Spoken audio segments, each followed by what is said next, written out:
Birmingham is a quite unique city if you think about it. It's a fairly young city for Europe. It's about 200 years old.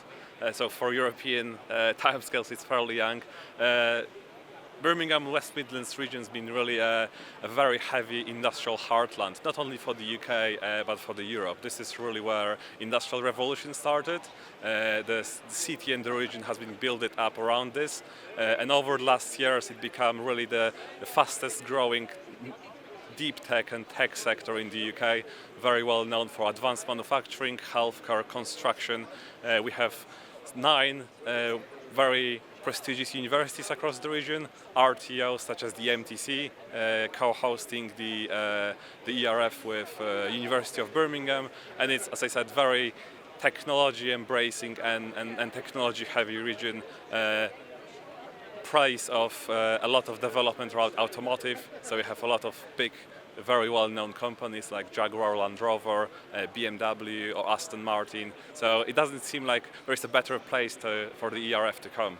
The robotics in the UK is really booming, and it's always been very strong sector for the UK, especially from the research side. Robotics research in the UK is absolutely world class. It's one of the best places. UK has been struggling with the adoption of robotics in the industry, but that's been changing a lot now. There is, especially over the last years, the robotics been having a really strong momentum across the whole country. It's been recognized as one of the frontier technologies for the country by the government.